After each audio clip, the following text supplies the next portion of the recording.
चढ़ावा चोरी मामले में बड़ा एक्शन, जहां एडीए ने लवकुश मिश्रा के घर पर नोटिस चस्पा कर दिया। और साथ ही आपको यह भी बताते चलें कि जल्द ही सीलिंग की कार्रवाई भी इस घर पर, इस निर्माणाधीन घर पर हो सकती है। तो आज आपको बताते चलें ये बेहद बड़ी जानकारी, जहां लवकुश मिश्रा पर जल्द ही शिकंजा कसने वाला है। तो ग्राफिक्स के जरिए आपको बता रहे हैं कि लवकुश मिश्रा पर जल्द ही शिकंजा कस सकता है, क्योंकि दिल्ली और भेलसर में कई सालों तक कार मैकेनिक अनुकल्प मिश्रा ने 18,000 रुपए महीने पर नौकरी पर रखवाया था। तो ये बेहद बड़ी जानकारी सामने आ रही है, जहां लवकुश के घर से 14,25,000 रुपए कैश मिले थे। साथ ही आपको यह भी बताते चले कि रिमांड के दौरान 35,000 रुपए की रकम मिली। वहीं चोरी के पैसों से पत्नी के लिए सोने का लॉकेट भी खरीदा था। तो लवकुश के घर से 14,25,000 रुपए नकद कैश मिले थे। तो ये बेहद बड़ी जानकारी सामने आ रही है। वहीं चोरी के पैसों से यह भी आरोप है कि उन्होंने अपनी पत्नी के लिए सोने का लॉकेट खरीदा था। वहीं दिल्ली और भेलसर में कई सालों तक लवकुश ने कार मैकेनिक के रूप पर काम करा है। वहीं उनके घर से इतनी बड़ी नकद बरामद की गई थी, जिसके बाद से वो लगातार पुलिस के शिकंजे में है। तो ये बेहद बड़ी जानकारी आपको पहुंचा रहे हैं, जहां चोरी के पैसों से उन्होंने पत्नी के लिए सोने का लॉकेट खरीदा था, ये भी जानकारी सामने आई है। वहीं आपको ये भी बताते चलें कि इससे पहले लवकुश मिश्रा ने दिल्ली में कई सालों तक मैकेनिक के तौर पर भी काम किया है। साथ ही अब एडीए ने उनका जो निर्माणाधीन घर है उस पर नोटिस चस्पा कर दिया। इसी के साथ जल्द ही सीलिंग की जो कार्रवाई है वो भी देखने को मिल सकती है। यानी ये जो चोरी चढ़ावा है, जो आपको बताते चले चढ़ावा चोरी का ये जो पूरा मामला है वो दिन ब दिन तूल पकड़ता जा रहा है। इसी के साथ इसी कड़ी में आपको बताते चलें कि लगातार प्रशासन की ओर से, पुलिस की ओर से एक्शन देखने को मिलता जा रहा है। वहीं इस कड़ी में अब लवकुश मिश्रा जो आरोपी हैं, उनकी मुश्किलें खत्म होने का नाम नहीं ले रही हैं, क्योंकि एडीए ने उनके निर्माणाधीन घर पर नोटिस चस्पा कर दिया है। और इसी के साथ आपको ये बड़ी जानकारी देते चलें कि जल्द ही इस निर्माणाधीन मकान पर सीलिंग की कार्रवाई हो सकती है। तो आपको ये जानकारी दे रहे हैं, जहां अयोध्या राम मंदिर चढ़ावा चोरी मामले से ये बेहद बड़ी जानकारी, जहां आपको बताते चलें कि जल्द ही इस जो लवकुश मिश्रा हैं उनके निर्माणाधीन घर पर सीलिंग की कार्रवाई देखी जा सकती है, क्योंकि लगातार प्रशासन की ओर से कार्रवाई तेज है। साथ ही इस पूरे मामले को लेकर जो भी आरोपी हैं, साफ तौर पर प्रशासन का कहना है कि वो बख्शे नहीं जाएंगे। इसी कड़ी में आरोपी लवकुश मिश्रा पर लगातार पुलिस की ओर से, प्रशासन की ओर से शिकंजा कसते नजर आ रहा है। साथ ही आपको बताते चलें कि इससे पहले दिल्ली और भेलसर में लवकुश मिश्रा ने कई सालों तक कार मैकेनिक के तौर पर काम किया। इसी के साथ अनुकल्प मिश्रा ने ये बड़ी जानकारी आप तक पहुंचा रहे हैं, जहां लवकुश के घर से 14 लाख से ज्यादा जो कैश है वो बरामद हुआ था, जो एक, अगर हम बात करें, एक कर्मचारी के लिए बेहद बड़ी रकम हो जाती है, जिसके बाद से लगातार प्रशासन की ओर से उन पर शिकंजा कसते नजर आ रहा है। तो ये बेहद बड़ी जानकारी, जहां आज एसआईटी के रिपोर्ट सौंपने का भी आखिरी दिन है। यानी आज इस पूरे मामले में एसआईटी अपनी अंतिम रिपोर्ट भी सौंपने वाली है।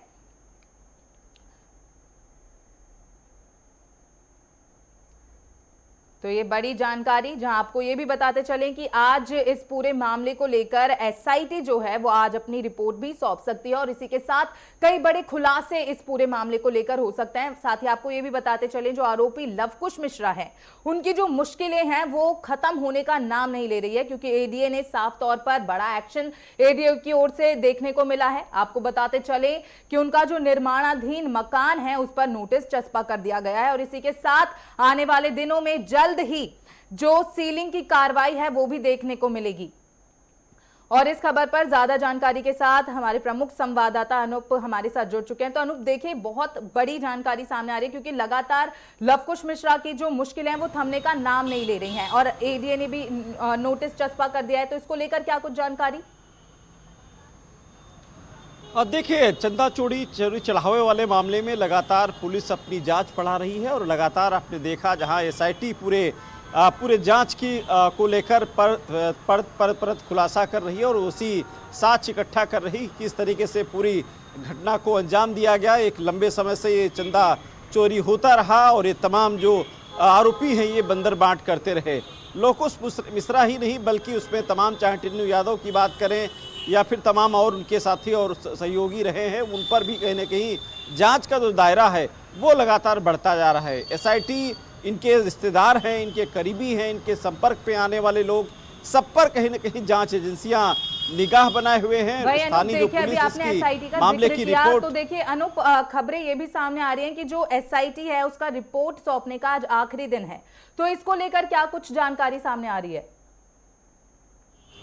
देखिए आज 15 तारीख है। 15 तारीख को 1 महीना पूरा हो चुका है एसआईटी का, क्योंकि पहले 15 दिन का समय मिला था एसआईटी को जांच करने के लिए। 15 दिन में पूरी रिपोर्ट अपनी प्रस्तुत करें, लेकिन पूरी रिपोर्ट उस समय, क्योंकि मामला बहुत बड़ा हो चुका था और जैसे जैसे इस मामले की जांच बढ़ती जा रही थी वैसे वैसे उसका क्षेत्रफल भी बढ़ता जा रहा था।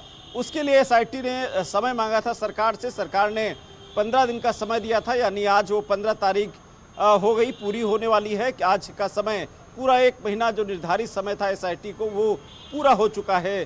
सूत्रों के हवाले से जो जानकारी मिली है, एसआईटी अभी तमाम और भी तथ्य हैं जो सामने आए हैं उन पर जांच नहीं कर पाई है, उसको लेकर आज अनूप आगे भी खबरों में हम सकती है। आपका रुख करेंगे, आप हमारे साथ बने रहिएगा। फिलहाल अगली खबर का हम रुख करेंगे।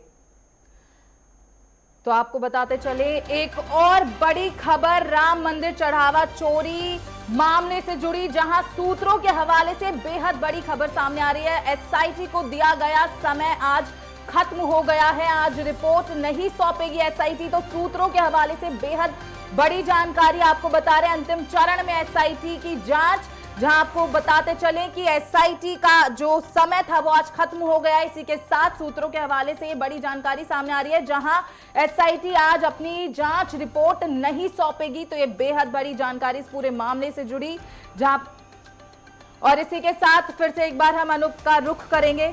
तो अनूप देखिए, एक बड़ी जानकारी सामने आई है कि आज अंतिम दिन था एसआईटी को रिपोर्ट सौंपने का, लेकिन आज भी एसआईटी रिपोर्ट नहीं सौंपेगी, ऐसा सूत्रों का कहना है।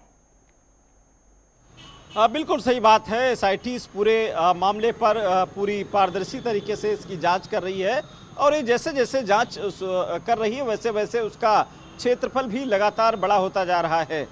तमाम जो पुलिस है वो भी अलग जांच कर रही। दूसरा एक मामला सुप्रीम कोर्ट में सुनवाई इस मामले की चल रही है। 20 तारीख को अगली सुनवाई होनी है, जिसमें सुप्रीम कोर्ट ने एक एसआईटी को जवाब मांगा है एसआईटी से कि अब तक कितने तथ्य इकट्ठा हो पाए हैं इस पूरे मामले पर, उसकी एक रिपोर्ट बनाकर सुप्रीम कोर्ट को सौंपा जाए। दूसरा, सरकार को भी, केंद्र सरकार को, राज्य सरकार को भेजा है। दूसरा, एक मंदिर ट्रस्ट को भी एक वहाँ से रिपोर्ट मांगी गई है। तो कुल मिला के अब एसआईटी उस पर सुप्रीम कोर्ट को भी कहीं न कहीं जवाब देगी पूरी, और इस मामले को लेकर के जो आगे के तथ्य रह गए हैं उस पर भी कहीं न कहीं जांच करेगी। तो मुझे लगता है जिस तरीके से सूत्रों के हवाले से जानकारियाँ आ रही हैं कि एसआईटी अब समय सरकार से मांग सकती है, क्योंकि जैसे जैसे इस मामले की जांचें बढ़ रही हैं वैसे वैसे इसका दायरा भी बढ़ रहा है। दूसरा, सुप्रीम कोर्ट में अब तक की रिपोर्ट की पूरी रिपोर्ट की कॉपी ये 20 तारीख को एसआईटी को सौंपना है। तो ऐसे में कहीं न कहीं जांच है वो भी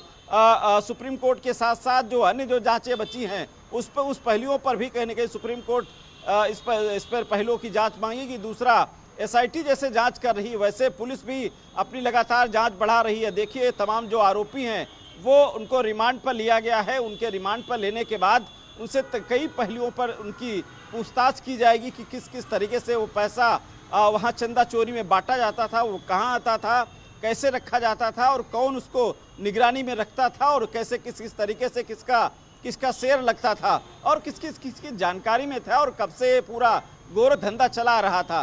तो इस सब मामले को लेकर अब वही लोग, चाहे टिन्नू यादव की बात करें या लोकुश की बात करें या अनुकल मिश्रा की बात करें, ये सब तमाम जो आरोपी हैं इनसे ही पूछताछ करके तमाम पहलुओं पर पूछताछ की जाएगी और उनसे कहीं न कहीं पुलिस उस जड़ तक जाएगी जहां से इस पूरे मामले की शुरुआत हुई थी।